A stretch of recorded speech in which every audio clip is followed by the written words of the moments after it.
मैं आपको आज अंगद की कहानी सुनाती हूँ। वैसे तो रामायण में बहुत सारे किरदार हैं, लेकिन अंगद की कहानी सच में बहुत दिलचस्प है। ये वो योद्धा है जिसके बारे में लोग कम बात करते हैं, लेकिन जिसका किरदार बहुत अहम था। तो सुनो, अंगद का जन्म किष्किंधा में हुआ था। उसके पिता का नाम था बाली और माता का नाम तारा। अब बाली कोई साधारण वानर नहीं था, वो किष्किंधा का राजा था और इतना ताकतवर था कि उसके सामने कोई टिक नहीं पाता था। देवराज इंद्र ने खुद उसको एक हार दिया था जो उसे अजेय बनाता था। और तारा, उसकी माँ, वो बहुत बुद्धिमान थी।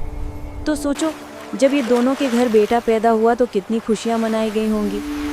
अंगद बचपन से ही बहुत तेज और फुर्तीला था।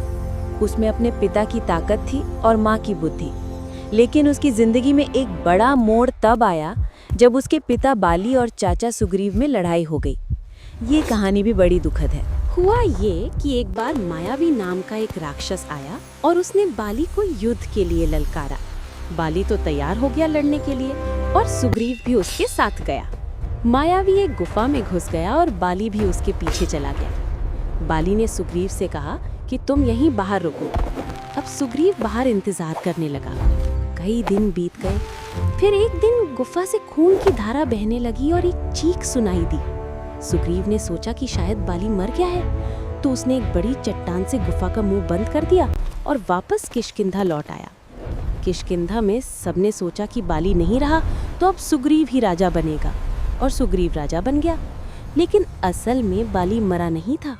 उसने मायावी को मार दिया था और जब वो बाहर आने लगा तो देखा कि गुफा का मुंह पत्थर से बंद है। बड़ी मुश्किल से वो बाहर निकला और जब किष्किंधा पहुंचा तो देखा कि सुग्रीव सिंहासन पर बैठा है।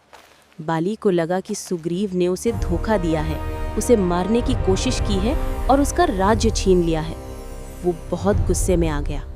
उसने सुग्रीव को मारा, पीटा और किष्किंधा से बाहर निकाल दिया। सुग्रीव की पत्नी रूमा को भी बाली ने अपने पास रख लिया। ये सब देखकर छोटा अंगद बहुत परेशान हो गया।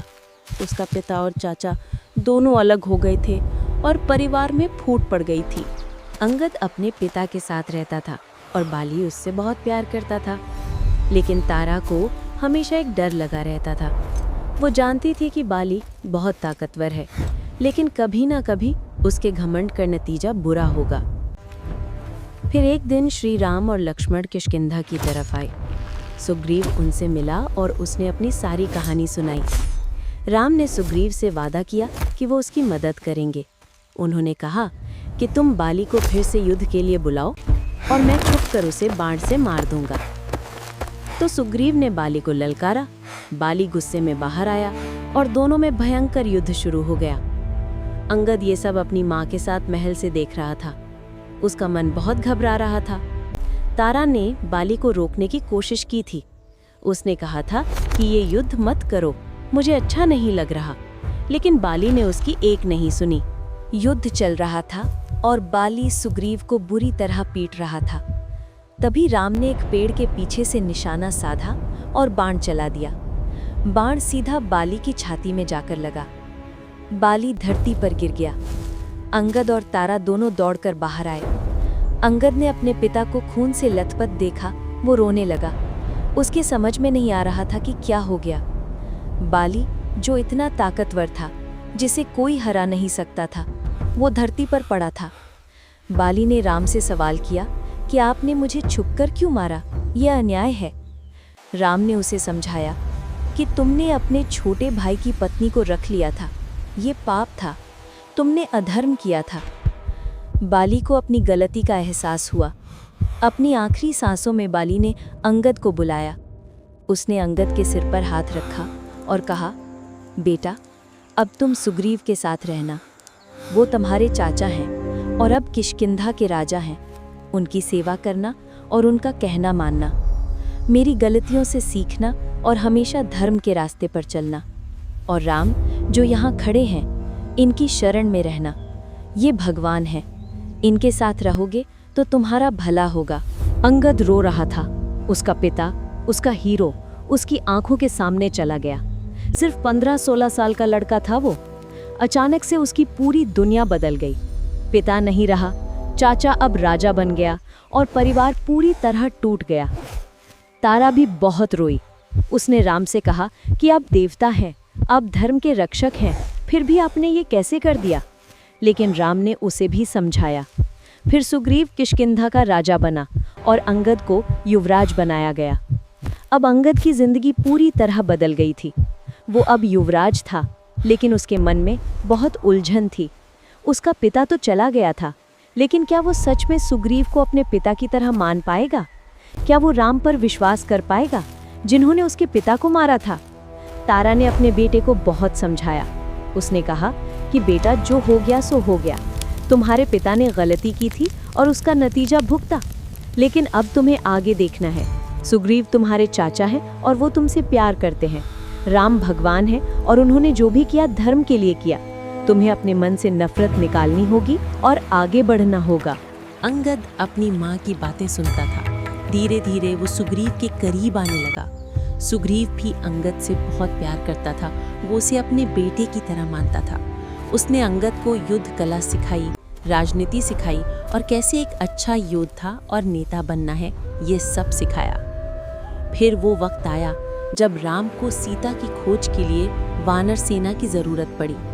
रावण ने सीता का हरण कर लिया था और कोई नहीं जानता था कि वो कहाँ है। सुग्रीव ने अपनी पूरी सेना को चारों दिशाओं में भेज दिया। दक्षिण दिशा की टुकड़ी का नेतृत्व करने के लिए सुग्रीव ने अंगद को चुना। ये बहुत बड़ी जिम्मेदारी थी। अंगद के साथ हनुमान, जामवंत और बहुत सारे वीर वानर थे। सुग्रीव ने कहा कि 1 महीने में वापस आ जाना, अगर सीता नहीं मिली तो भी वापस आ जाना। अंगद और उसकी टुकड़ी निकल पड़ी। वो जंगलों में गए, पहाड़ों पर गए, हर जगह खोजा, लेकिन सीता का कोई पता नहीं चला। दिन बीतते गए और 1 महीना पूरा होने वाला था। सब परेशान हो गए थे। अंगद सोच रहा था कि अगर हम खाली हाथ वापस गए तो क्या होगा, राम को कितना दुख होगा, सुग्रीव क्या सोचेगा। तभी उन्हें समुद्र के किनारे एक गुफा मिली। उस गुफा में स्वयं प्रभा नाम की एक तपस्विनी रहती थी। उसने उन सबको अपनी गुफा में बुलाया और खाना खिलाया। फिर उसने अपनी शक्ति से उन सबको गुफा से बाहर समुद्र के किनारे पहुंचा दिया। समुद्र के किनारे पहुंचकर सब बहुत निराश हो गए। अंगद ने कहा कि अब हम क्या करें, हम सीता माता को नहीं ढूंढ पाए। अगर हम वापस गए तो सुग्रीव हमें सजा देगा, राम का क्या होगा। कुछ वानरों ने कहा कि चलो हम यहीं प्राण त्याग दें, लेकिन जामवंत ने कहा कि नहीं, हिम्मत मत हारो। तभी संपाति नाम का एक बूढ़ा गिद्ध वहां आया। वो जटायु का बड़ा भाई था। उसने कहा कि मैंने तुम लोगों की बातें सुनी, तुम सीता को ढूंढ रहे हो। मैं तुम्हें बताता हूँ कि सीता कहाँ है। वो लंका में है, समुद्र के पार। रावण ने उन्हें वहां कैद कर रखा है। ये सुनकर सबको थोड़ी उम्मीद मिली, लेकिन समस्या ये थी कि समुद्र कैसे पार करें। लंका बहुत दूर थी। तभी जामवंत ने हनुमान को याद दिलाया कि तुम में कितनी शक्ति है, तुम समुद्र पार कर सकते हो। हनुमान को अपनी शक्ति का एहसास हुआ। अंगद ने हनुमान को हिम्मत दी। उसने कहा कि हनुमान भाई, सिर्फ आप ही हैं जो ये काम कर सकते हैं। हम सब आप पर भरोसा करते हैं। हनुमान ने हिम्मत जुटाई और एक पहाड़ पर चढ़कर छलांग लगाई। वो समुद्र के ऊपर से उड़ते हुए लंका की तरफ चले गए। अंगद और बाकी वानर वहीं समुद्र किनारे इंतजार करने लगे। कई दिन बीत गए। फिर एक दिन हनुमान वापस आए। उन्होंने सबको बताया कि हाँ, सीता माता लंका में हैं। वो अशोक वाटिका में कैद हैं। रावण ने उन्हें बंदी बना रखा है। मैंने उनसे बात की और राम की अंगूठी दी। उन्होंने अपनी चूड़ामणि दी है राम के लिए। ये सुनकर सबको बहुत खुशी हुई। अंगद ने कहा, चलो जल्दी से वापस चलते हैं और राम को ये खुशखबरी सुनाते हैं। सब वापस किष्किंधा की तरफ चल पड़े। जब वो पहुंचे तो राम बहुत खुश हुए। हनुमान ने सब कुछ बताया और सीता की चूड़ामणि दी। फिर युद्ध की तैयारी शुरू हो गई। राम, लक्ष्मण और पूरी वानर सेना लंका की तरफ चल पड़ी। समुद्र के किनारे पहुंचकर राम ने समुद्र से रास्ता मांगा। जब समुद्र नहीं माना तो राम ने क्रोध में आकर अपना धनुष उठाया। तब समुद्र देवता प्रकट हुए और उन्होंने कहा कि नल और नील पुल बना सकते हैं। फिर वानरों ने मिलकर एक पुल बनाया और सब लंका की तरफ चल पड़े। अंगद भी इस सेना में था। वो अब एक अनुभवी योद्धा बन चुका था। लंका के पास पहुंचकर पहले राम ने एक संदेश भेजा। उन्होंने कहा कि रावण को बोलो कि सीता को लौटा दो, वरना युद्ध होगा। रावण ने मना कर दिया। तब राम ने अंगद को दूत बनाकर रावण की सभा में भेजा। ये बहुत बड़ी जिम्मेदारी थी। अंगद अकेला राक्षसों की नगरी में रावण के दरबार में जा रहा था, लेकिन वो डरा नहीं। अंगद लंका के राज दरबार में पहुंचा। वहां रावण अपने सिंहासन पर बैठा था। उसके 10 सिर थे और वो बहुत भयानक लग रहा था। चारों तरफ राक्षस खड़े थे, लेकिन अंगद निडर होकर आगे बढ़ा। रावण ने पूछा कि तुम कौन हो और क्यों आए हो? अंगद ने कहा कि मैं अंगद हूँ, बाली का पुत्र और किष्किंधा का युवराज। मैं श्री राम का दूत बनकर आया हूँ। उन्होंने आपको संदेश भेजा है कि सीता माता को लौटा दो और उनसे क्षमा मांग लो। अगर आप ऐसा करोगे तो वो आपको माफ कर देंगे, लेकिन अगर आपने मना किया तो युद्ध होगा और आपका विनाश होगा। रावण को गुस्सा आ गया। उसने कहा कि तुम एक छोटे से वानर हो और मुझे धमका रहे हो। तुम्हें पता है मैं कौन हूँ? मैंने देवताओं को हराया है। मैं लंका का महाप्रतापी राजा हूँ और तुम मुझे डरा रहे हो। अंगद बिल्कुल नहीं डरा। उसने कहा कि हाँ, मैं जानता हूँ आप कौन हैं, लेकिन मैं ये भी जानता हूँ कि आपने एक निर्दोष स्त्री का हरण किया है।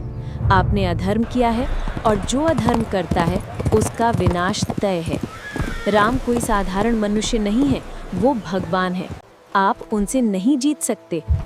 रावण के दरबारियों ने कहा कि इस वानर को मार डालो, लेकिन रावण के छोटे भाई विभीषण ने कहा कि नहीं, ये दूत है, दूत को मारना अधर्म है। रावण को भी अपने अहंकार में ये बात समझ आ गई कि दूत को मारना ठीक नहीं, लेकिन रावण ने अंगद को अपमानित करने की कोशिश की। उसने कहा कि तुम बाली के पुत्र हो, जिसे राम ने धोखे से मारा, फिर भी तुम उनके दूत बनकर आए हो। तुम्हें शर्म नहीं आती? अंगद को ये बात चुभी, लेकिन उसने अपना आपा नहीं खोया। उसने कहा कि हाँ, मैं बाली का पुत्र हूँ। मेरे पिता ने गलती की थी और उन्हें उसकी सजा मिली, लेकिन मैं अपने पिता की गलतियों में नहीं फंसा। मैंने धर्म का रास्ता चुना। मैंने राम की शरण ली क्योंकि वो धर्म के रक्षक हैं, और आज मैं आपको मौका दे रहा हूँ कि आप भी अपनी गलती सुधार लें। लेकिन अगर आपने नहीं मानी तो आपका और आपकी पूरी लंका का विनाश होगा। रावण ने फिर भी मना कर दिया। उसने कहा कि मैं सीता को नहीं लौटाऊंगा। युद्ध होगा तो होने दो, मैं किसी से नहीं डरता। अंगद वापस लौट आया और राम को सारी बात बताई। फिर युद्ध शुरू हो गया। ये युद्ध कई दिनों तक चला। बहुत भयंकर युद्ध हुआ। लंका के महान योद्धा एक एक करके मारे गए। अंगद ने भी इस युद्ध में बहुत बहादुरी दिखाई। उसने कई राक्षसों को हराया। जब रावण का बेटा इंद्रजीत युद्ध में आया, जो बहुत शक्तिशाली था, तो उससे भी अंगद ने लड़ाई की। इंद्रजीत ने लक्ष्मण को नागपाश से बांध दिया था। तब हनुमान संजीवनी बूटी लेने गए और अंगद ने युद्ध में सबका हौसला बढ़ाए रखा। एक बार युद्ध में अंगद सीधे रावण के सामने पहुंच गया। रावण बहुत ताकतवर था, लेकिन अंगद भी पीछे नहीं हटा। उसने रावण से कहा कि तुम्हारा घमंड तुम्हें खत्म कर देगा। अभी भी वक्त है, सीता माता को लौटा दो। रावण ने अंगद को धक्का दिया, लेकिन अंगद ने भी जवाब दिया। युद्ध में अंगद ने रावण का मुकुट गिरा दिया। ये बहुत बड़ी बात थी। एक युवा वानर ने महाप्रतापी रावण का मुकुट गिरा दिया। इससे रावण का अहंकार और भी बढ़ गया और वो और भी गुस्से में आ गया। लेकिन असली मोड़ तब आया जब राम और रावण आमने सामने आए। भयंकर युद्ध हुआ। आखिरकार राम ने रावण को मार दिया। लंका में खुशी छा गई। सीता माता को मुक्त करा लिया गया। अंगद ने ये सब अपनी आंखों से देखा। उसने देखा कि कैसे धर्म की जीत होती है, कैसे अधर्म करने वाला कितना भी ताकतवर क्यों ना हो, आखिर में हार जाता है। उसे अपने पिता की याद आई। उसके पिता ने भी अहंकार में आकर गलती की थी और उसे भुगतना पड़ा था। युद्ध खत्म होने के बाद राम ने विभीषण को लंका का राजा बनाया। फिर सब अयोध्या की तरफ चल पड़े। अंगद भी उनके साथ था। वो बहुत खुश था कि उन्होंने अपना काम पूरा कर दिया था। अयोध्या पहुंचकर राम का याज तिलक हुआ। पूरी नगरी में दीप जलाए गए। खुशी का माहौल था। अंगद ने सोचा कि काश उसके पिता भी ये दिन देख पाते, काश उन्होंने भी राम का साथ दिया होता। राम के राज्य में अंगद किष्किंधा वापस चला गया। सुग्रीव वहाँ का राजा था और अंगद युवराज। लेकिन अंगद अब पहले जैसा नहीं रहा था। इस पूरे सफ़र ने उसे बदल दिया था। वो एक परिपक्व, समझदार और बहादुर योद्धा बन गया था। उसने अपनी माँ तारा से कहा कि माँ, मैं समझ गया हूँ कि ज़िंदगी में क्या सही है और क्या गलत। पिताजी ने गलती की थी, लेकिन उन्होंने अंत में सही रास्ता दिखाया। उन्होंने मुझे राम की शरण में भेजा और राम ने मुझे सिखाया कि धर्म क्या होता है। मैं अपनी पूरी ज़िंदगी धर्म के रास्ते पे चलूँगा। तारा ने अपने बेटे को गले लगाया। उसे गर्व था अपने बेटे पर। उसका बेटा अपने पिता से भी महान बन गया था। उसने अपने पिता की गलतियों से सीखा था और सही रास्ता चुना था। किष्किंधा में अंगद ने अपनी प्रजा की बहुत सेवा की। वो एक न्यायप्रिय और दयालु युवराज था। लोग उससे बहुत प्यार करते थे। सुग्रीव को भी खुशी थी कि उसका भतीजा इतना योग्य निकला। समय के साथ अंगद की शादी भी हुई। उसकी पत्नी का नाम था तारा, उसकी माँ के नाम पर। उसके बच्चे हुए। उसने अपने बच्चों को भी वही सिखाया जो उसने सीखा था। कहते हैं कि जब राम स्वर्ग जाने वाले थे तो उन्होंने अपने सभी साथियों को बुलाया। अंगद भी गया। राम ने अंगद को आशीर्वाद दिया और कहा कि तुमने बहुत अच्छा काम किया। तुम्हारे पिता को तुम पर गर्व होता। अंगद की आंखों में आंसू आ गए। उसने राम के चरण छुए और कहा कि प्रभु, जो भी मैं हूँ आपकी वजह से हूँ। आपने मुझे सही रास्ता दिखाया। आपने मुझे ज़िंदगी का मतलब समझाया। अंगद की कहानी हमें ये सिखाती है कि हमारे माता पिता की गलतियाँ हमें परिभाषित नहीं करती। हम अपना रास्ता खुद चुन सकते हैं। अंगद ने अपने पिता की मृत्यु का बदला नहीं लिया। उसने नफरत नहीं पाली, बल्कि उसने माफ़ करना सीखा और आगे बढ़ा। उसने ये भी सिखाया कि असली ताकत सिर्फ शारीरिक बल में नहीं होती। असली ताकत मन की मजबूती में होती है। अपनी भावनाओं को काबू में रखना, सही और गलत में फर्क करना और धर्म के रास्ते पर चलना, ये सब असली ताकत है। अंगद एक ऐसा किरदार है जिसने अपनी परिस्थितियों से हार नहीं मानी। उसके पिता मर गए, उसका परिवार टूट गया, लेकिन उसने हिम्मत नहीं हारी। उसने अपनी माँ की बात सुनी, अपने चाचा का साथ दिया और राम की सेवा की। लंका के दरबार में जब वो अकेला गया था, वो कितनी हिम्मत की बात थी। एक युवा लड़का राक्षसों की नगरी में रावण जैसे महाप्रतापी राजा के सामने खड़ा होकर बोल रहा था। वो डरा नहीं, झुका नहीं। उसने अपनी बात रखी साफ और मजबूती से। और युद्ध में उसकी बहादुरी तो देखने लायक थी। इंद्रजीत जैसे महान योद्धाओं से भिड़ना, रावण का मुकुट गिराना, ये सब छोटी बातें नहीं थी। अंगद ने साबित कर दिया कि वो अपने पिता का बेटा है। उसमें बाली की ताकत थी, लेकिन उसमें अपनी माँ की बुद्धि भी थी। सबसे ख़ास बात यह है कि अंगद ने कभी अहंकार नहीं किया। वो युवराज था, महान योद्धा था, लेकिन फिर भी विनम्र था। उसने हमेशा राम के आदेशों का पालन किया। उसने सुग्रीव का सम्मान किया। उसने हनुमान और बाकी साथियों के साथ मिलकर काम किया। अंगद की कहानी ये भी बताती है कि कैसे एक अच्छा गुरु और मार्गदर्शक जिंदगी बदल सकता है। राम ने अंगद को सिर्फ एक योद्धा नहीं बनाया, उन्होंने उसे एक अच्छा इंसान बनाया। उन्होंने उसे धर्म का मतलब समझाया, न्याय का मतलब समझाया।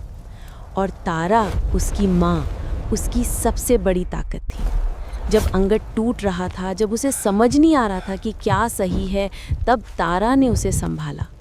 उसने अपने बेटे को बताया कि क्रोध और बदले से कुछ हासिल नहीं होता, माफ़ी और आगे बढ़ने में ही भलाई है। सुग्रीव ने भी अंगद के साथ बहुत अच्छा किया। उसने कभी नहीं सोचा कि ये बाली का बेटा है, मेरा दुश्मन का बेटा है। उसने अंगद को अपने बेटे की तरह पाला, उसे सब कुछ सिखाया, उसे युवराज बनाया। ये दिखाता है कि सुग्रीव भी एक अच्छा इंसान था। रामायण में अंगद का किरदार शायद उतना बड़ा नहीं है जितना हनुमान का या लक्ष्मण का, लेकिन अंगद की अपनी अहमियत है। वो एक ऐसा किरदार है जो हमें बहुत कुछ सिखाता है। वो सिखाता है कि मुश्किलें आएंगी, दुख आएगा, लेकिन हार नहीं माननी है। वो सिखाता है कि माफ़ करना बड़प्पन है। वो सिखाता है कि अपने बड़ों का कहना मानना चाहिए। वो सिखाता है कि धर्म के रास्ते पर चलना चाहिए, चाहे कितनी भी मुश्किल क्यों ना हो। आज के समय में भी अंगद की कहानी प्रासंगिक है। कितने लोग होते हैं जिनकी ज़िंदगी में कोई बड़ा सदमा आता है, कोई बड़ा नुकसान होता है। कुछ लोग टूट जाते हैं, हार मान लेते हैं। लेकिन कुछ लोग अंगद की तरह हिम्मत करते हैं और आगे बढ़ते हैं। अंगद ने अपनी ज़िंदगी में बहुत कुछ खोया, लेकिन उसने बहुत कुछ पाया भी। उसने अपना परिवार खोया, लेकिन एक नया परिवार पाया। उसने अपने पिता को खोया, लेकिन राम जैसे भगवान को पाया। उसने अपने बचपन की मासूमियत खोई, लेकिन अनुभव और परिपक्वता पाई। और सबसे बड़ी बात, अंगद ने अपनी पहचान बनाई। वो सिर्फ बाली का बेटा नहीं रहा, वो अंगद बना, किष्किंधा का युवराज, राम का भक्त, एक महान योद्धा, एक न्यायप्रिय शासक। तो ये थी अंगद की कहानी, एक ऐसे योद्धा की जिसने जीवन के हर पड़ाव पर साहस दिखाया, जिसने अपनी दुख को अपनी ताकत बनाया, जिसने अपने पिता की गलतियों से सीखा और सही रास्ता चुना, जिसने धर्म को सबसे ऊपर रखा और जो हमेशा याद रखेगा जाएगा एक सच्चे योद्धा और एक अच्छे इंसान के रूप में।